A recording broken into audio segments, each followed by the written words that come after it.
This is the site of a botfly who has laid its eggs into poor Alice Nugent here, who now has a very, very painful worm with a barbed head growing inside her.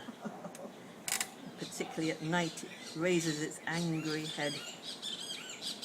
Is this a fairly common thing in Belize for people to get In the bush, yes, it is botflies? So very common. she probably picked it up in the bush. Yeah, probably over. Well, we probably don't want to mention where you got it in case the nobody will go. tourist association might be a little offended if you do that. But probably from an area where there's water and mosquitoes. Is that can be borne by mosquitoes? They're It's a not fly. they're carried by the eggs can be carried on the wings of other insects, and also you can they can lay their eggs on the bush that could brush up against. So it's always good to make sure you oil up your skin before you go So in into other words, you the don't bush have and to- don't have exposed areas. You don't have to be bit, it can just get onto your skin. Yes. And Then find its way. Yeah. And how long have you had it there, Alice, do you think?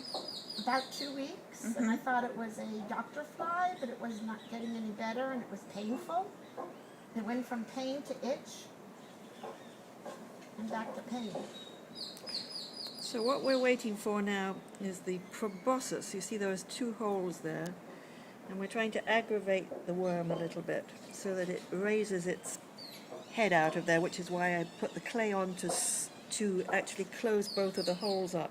When it sticks its proboscis up, I'm going to apply more pressure and try and make it exit out. So the those other are hole. the holes that it breathes through, so it has Yes. to breathe through something. Yes. See, the hole there came open.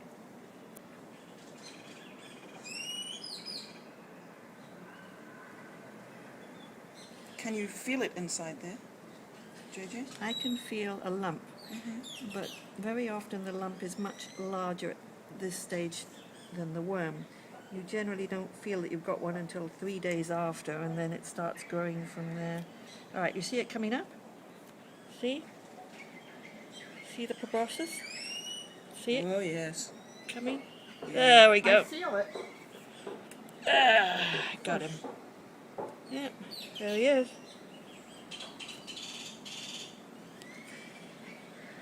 I think I got him all.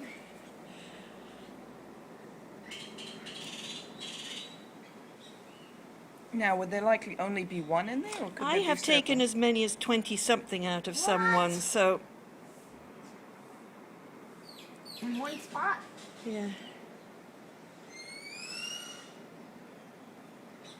Can you see it's a worm? Because I want to picture Yes. it. My camera. You can get up now. Oh, do you have it on the thing? Yes. There he is. Can you see the barbs on his head?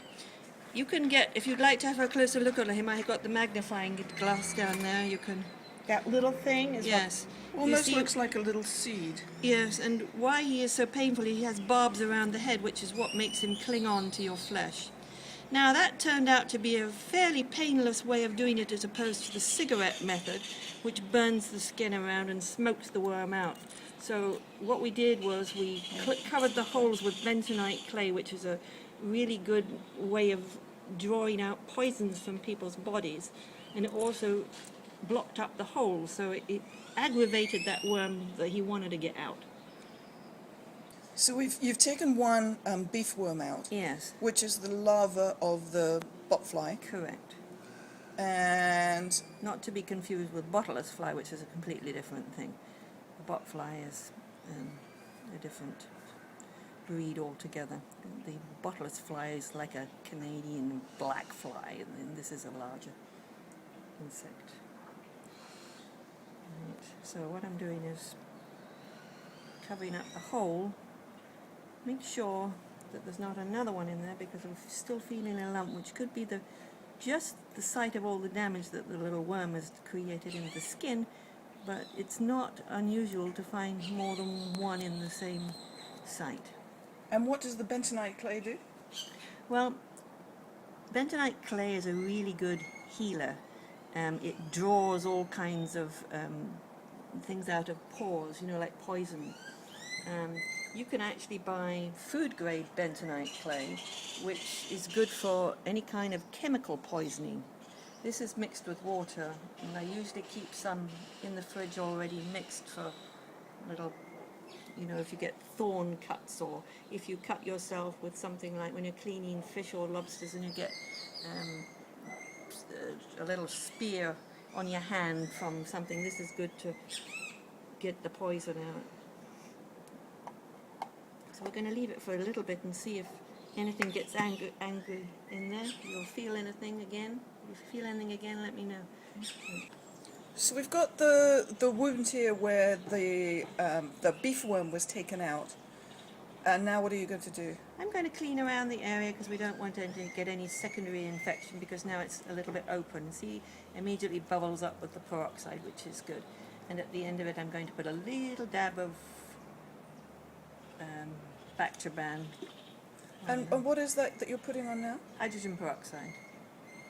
You could put that on, or alcohol, but alcohol stings. So does this. Yes, so does that, according to What kind of alcohol? rubbing alcohol. Well, if you wanted to part with your vodka, you could, but I'd recommend the cheaper version, you know. At least if it's going to be vodka, it could be something, one of those lesser brands Make that we sure don't want it's- to put inside us. Make sure it's Alice hyper. doesn't even want cheap vodka inside her. So you're putting something else on now as the final stage. What's Yes, it's antibiotic, it's Bactroban. But this will do two things, because since we're still unsure whether there might be something in there, this is not only putting an topical antibiotic on the site of where we've just operated, it's also closing off any holes that are there. If there's something else in there, there should be a response from within, from that next little visitor. But I don't think there's anything in there at the moment, but Alice will know. And you said this is called Bactroban. How do you spell that? Bactroban. It's just like Neosporin, but it's an antibiotic, like a triple antibiotic. It's generally the topical antibiotic of choice, is it tends not to have side effects. Well, I don't know whether the company's going to sue me here for saying that. But any topical Neosporin, antibiotic. polysporin, Bactroban, they're all in that triple antibiotic range. Yes. That's yeah. what I put on the other night.